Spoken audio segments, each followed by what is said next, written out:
Bonjour, ici Jean-Pierre Charbonneau, un résident de Belleuil que plusieurs connaissez sans doute. J'ai d'ailleurs été votre député à l'Assemblée nationale pendant 25 ans, de 1976 à 2006.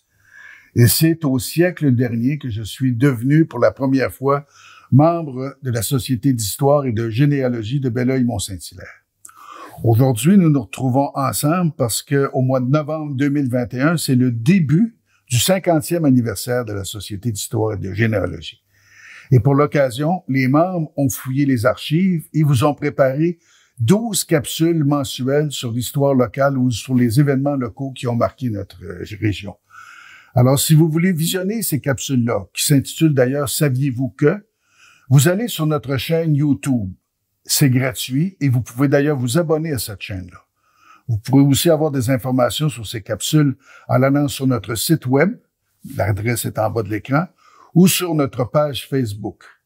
Écoutez, vous allez faire des découvertes étonnantes et même si vous habitez la région depuis très longtemps, il y a des choses qui vont vous surprendre. Alors, écoutez, bon visionnement, bonne découverte.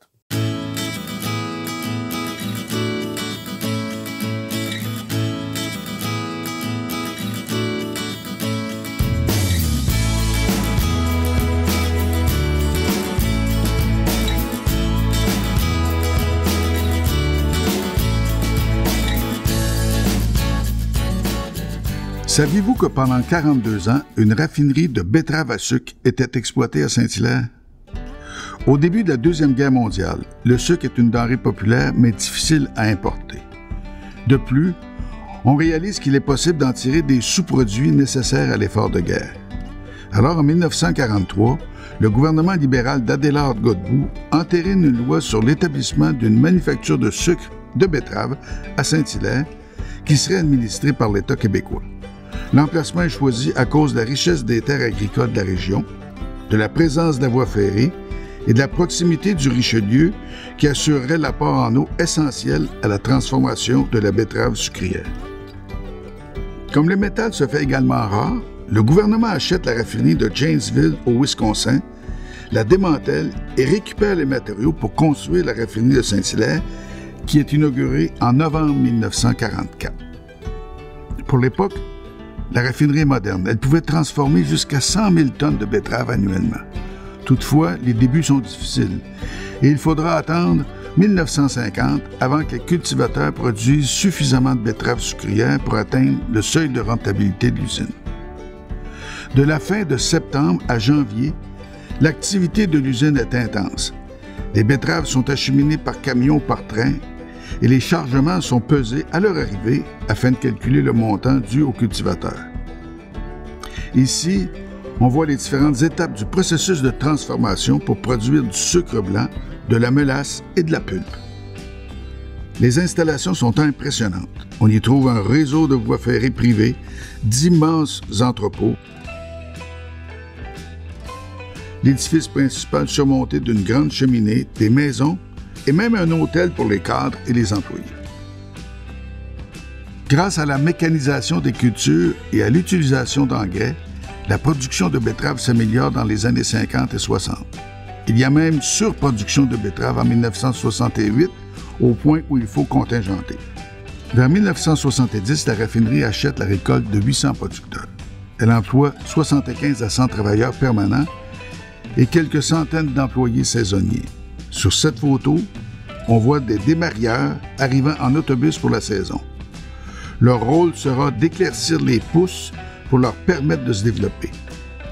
La raffinerie est le plus gros employeur de Mont-Saint-Hilaire et un véritable moteur économique pour la région et même au-delà. Au début des années 80, le gouvernement du Parti québécois de René Lévesque planifie que la raffinerie devienne une véritable entreprise agroalimentaire. J'étais le député du Patelin alors. La raffinerie est donc agrandie, les processus sont modernisés et l'équipement vieillissant est remplacé par des machines achetées de la Trevor A. Sugar d'Easton au Maine. On souhaite aussi faire fonctionner l'usine à plein régime à l'année en important de la canne à sucre une fois le raffinage de la betterave terminé.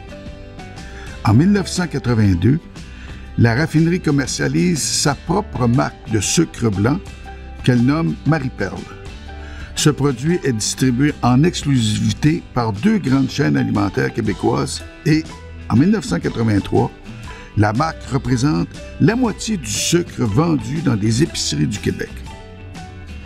Malgré cette percée, le contexte économique du début des années 80, combiné à la réduction significative de la production de betteraves à sucre, fragilise la situation de la raffinerie.